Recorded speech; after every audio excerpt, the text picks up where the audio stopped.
The Shadow Throne, Chapter 26. When I was younger, my brother and I used to carve small boats from wood and sail them on this same river. It took about 15 minutes for them to leave the castle walls and to make it to this stretch of water. I hoped the oils of Dryliad would carry at a similar pace. It took Mendenwall almost 20 minutes to get past the worst from our archers and catapults. There was no way to know if the oils had made it this far. From this distance, the water wouldn't look any different, but the timing was good. The soldiers of Mendenwall entered the river together, entire rows of men, moving across it in time with the beat of their drums. Once the trenches were full, I ordered the archers to light their arrows and then shoot. They weren't aiming for the men. There were far too many of us to get them all, or far too many for us to get them all.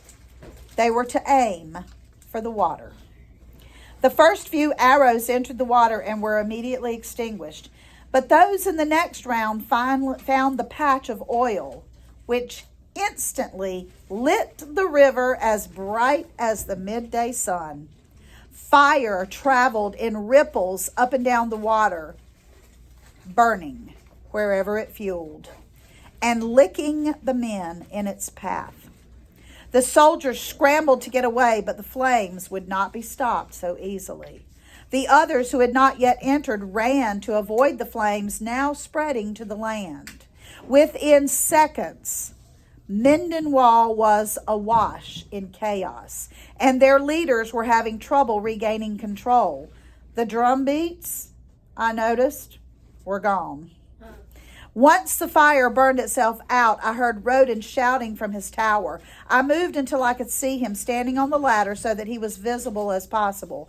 "You came to these lines as farmers and tailors and merchants," he said, "but you stand here now as soldiers in defense of your king, your country, and your families. Nothing is more sacred than their lives, and those who fall in their service will be carried to the afterlife on the wings of angels. Do not hesitate. Do not falter. Do not doubt that we will succeed. I will celebrate with you at the end of this night."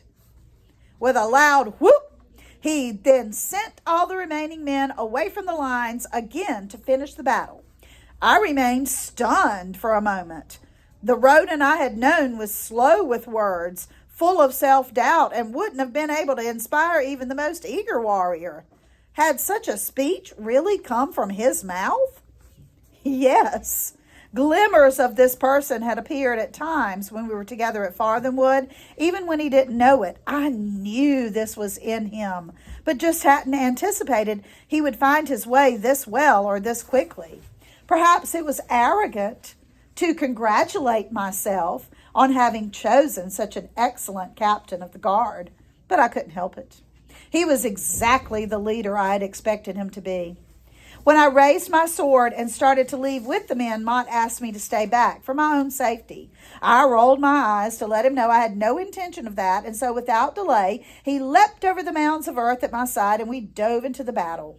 The fighting was still hard, but it was obvious that many of Mendenwall's soldiers had run once the fire broke out. Their king wasn't here, and their leaders were far too spread out now to be effective. Likely, many of them had no better idea why they were in this war than I did. Within another hour, more Carthians arrived from the same direction as Mott and I had come. Certainly, these were the extra soldiers from Farlestan camp, and they were fresh and eager to prove themselves. With their help and by Mar's continuing support, a retreat was soon called by Mendenwall, and shouts of victory were raised through my armies. Mendenwall emptied from the field faster than I could have imagined possible, with Bymar and Carthia still in pursuit. Roden found me shortly after. He was on horseback and looked exhausted, but as far as I could tell, he was uninjured. He had another horse with him, a smaller one, which he offered to me. I pointed out that he should give me the larger horse that he was riding, but Roden insisted he was quite comfortable already, and if I didn't want the smaller horse, he would find someone else who did.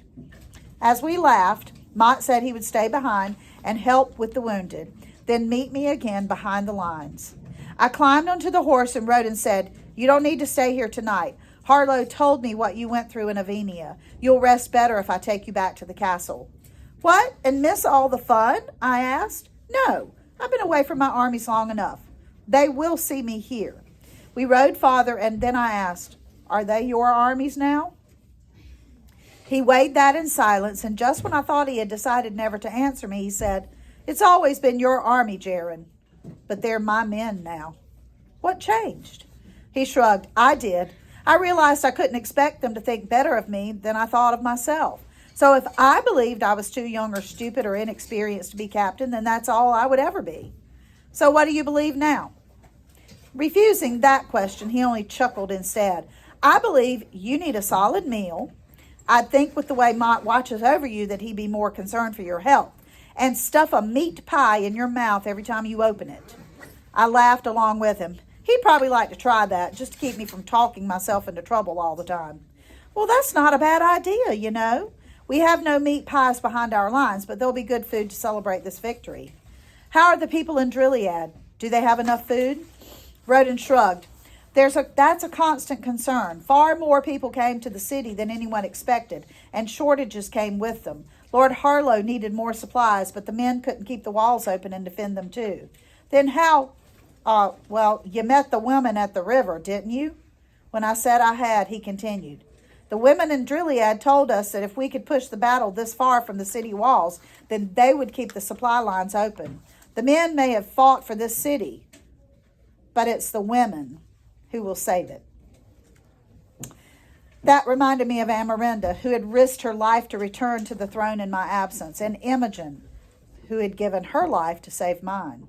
It would take entire lifetimes for the men of Carthia to deserve these women.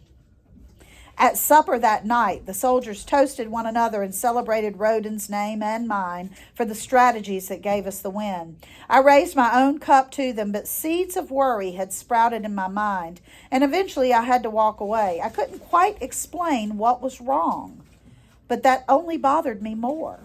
When Roden followed me to ask about it, I said, does it feel like today's fight was too easy? Easy? Roden gestured toward the battlefield. Do you know how many men fell out there? How close we came to losing? Yes, and I don't take that lightly, but something about this battle just doesn't feel right. Clearly angry, Roden crossed directly in front of me. If it feels easy to you, then it's because you've been apart from the war for too many days. Every man still here fought hard for his life and did his job, while his brothers fell around him. Stay with us for longer than a day, and you'll change your mind about how easy you think this war was. I started to argue, but he stomped away. Mott came up to me, and when I tried to explain, he only took my empty bowl, insisting he would get me more to eat. It was much later before I figured it out, why the battle had felt easy. Mott was asleep by then, as were most of our men. Roden still hadn't returned, but there was another fire not far from ours where I suspected he had gone. Whether he was still angry or not, I would make him listen to me. Mott and I had come here because of what Fishbreath had said, that the king of Avenia meant to break through these lines. I had noticed a few Avenians in the battle, but not many, and certainly not an army. Beyond that, King Vargan wasn't here, nor any sign of his banner. Perhaps Fishbreath had lied to me, or perhaps the plans had changed since he heard them. Either way, it didn't matter. We had fought Mindenwall here, but that was all it was. It was a fight. Vargan was letting me wear down my numbers while he kept his men in the background. Avenia was still out there somewhere, spreading destruction in my country like a silent plague. I had to find them, because until I defeated Vargan, I could never end this war.